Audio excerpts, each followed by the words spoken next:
आज हम बात कर रहे हैं मिडिल ईस्ट में बहुत तेजी से बढ़ते हुए एक नए संघर्ष की। देखिए, मैंने कई वॉर्स पर एनालिसिस किया है, लेकिन ये पहली बार है जब मामला इतना पर्सनल लग रहा है। और इसकी वजह यह है कि कुछ घंटे पहले तक मैं खुद अपने परिवार के साथ वहीं उसी जगह पर था। तो आइए इस पूरी सिचुएशन को समझने के लिए इसे इन 5 हिस्सों में देखते हैं। इससे हमें क्लियर पिक्चर मिल जाएगी कि आखिर हो क्या रहा है। सबसे पहले ये समझना जरूरी है कि ये सिर्फ एक ग्लोबल न्यूज़ नहीं है। इसका एक बहुत असली, एक मानवीय असर हो रहा है जो दुनिया भर में लोगों को महसूस हो रहा है।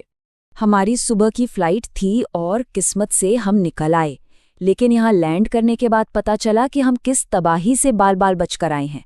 मेरे परिवार के कुछ लोग बदकिस्मती से अपनी फ्लाइट नहीं ले पाए और वो अभी भी वहीं एयरपोर्ट पे फंसे हुए हैं।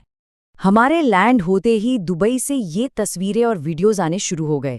एयरपोर्ट पर धुआं ही धुआं, बुर्ज खलीफा के पास ड्रोन्स को हवा में ही मार गिराया जा रहा था और मशहूर बुर्ज अल अरब पर मिसाइल का मलबा गिरने से आग लग गई। मतलब पूरा शहर एक तरह से दहशत में था। तो सवाल ये उठता है कि ये सब आखिर हो क्यों रहा है। चलिए अब इस कॉन्फ्लिक्ट के मिलिट्री एंगल को समझते हैं।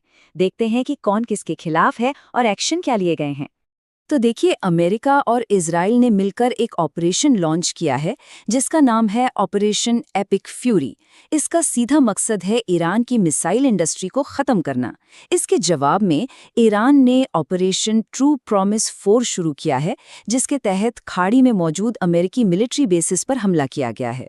इस बीच जो सबसे बड़ी और चौंकाने वाली खबर आई वो ये थी कि तेहरान में हुए एक हमले में ईरान के सुप्रीम लीडर आयतुल्ला खामेनी मारे गए हैं। और इस खबर को खुद ईरान के स्टेट टीवी ने कंफर्म किया, जिसके बाद पूरे देश में एक शोक की लहर दौड़ गई। लेकिन ये लड़ाई सिर्फ मिलिट्री ठिकानों तक ही नहीं रुकी। खाड़ी देशों में 5 स्टार होटल्स और एयरपोर्ट्स को भी निशाना बनाया गया।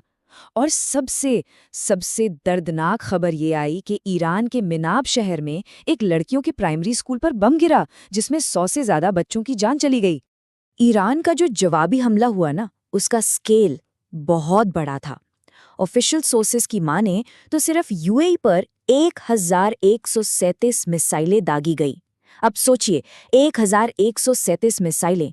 हाँ, ये बात सही है कि यूएई का एयर डिफेंस सिस्टम काफी मजबूत है और उसने ज्यादातर को रोक लिया, पर ये नंबर अपने आप में बताता है कि सिचुएशन कितनी गंभीर है। अब आते हैं इस सवाल पर कि हजारों मील दूर हो रही इस लड़ाई का हम पर यानी भारत पर क्या असर पड़ सकता है। देखिए, सबसे पहली और सबसे सीधी चिंता तो ये है कि खाड़ी देशों में 1 करोड़ से भी ज्यादा भारतीय रहते हैं और काम करते हैं। जिन जगहों पर ये मिसाइलें गिर रही हैं, वहाँ हमारे दोस्त हैं, रिश्तेदार हैं और लाखों भारतीय कामगार हैं जिनकी जान अब सीधे सीधे खतरे में है। इसके अलावा एक बहुत बड़ा इकोनॉमिक असर भी है।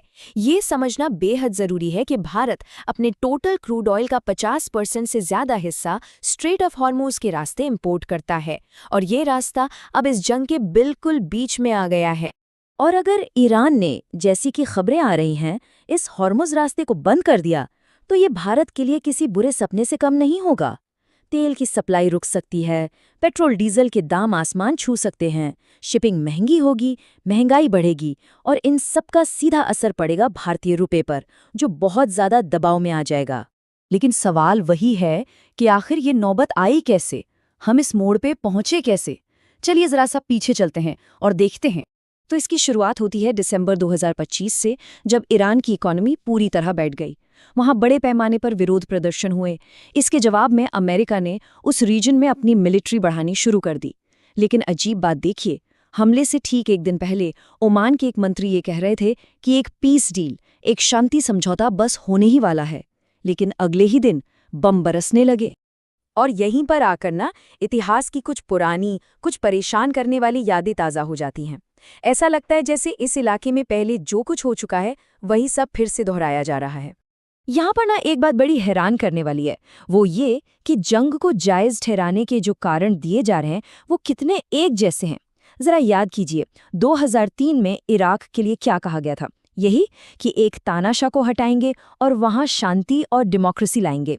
और अब 2026 में ईरान के लिए हूबहू वही तर्क दिया जा रहा है।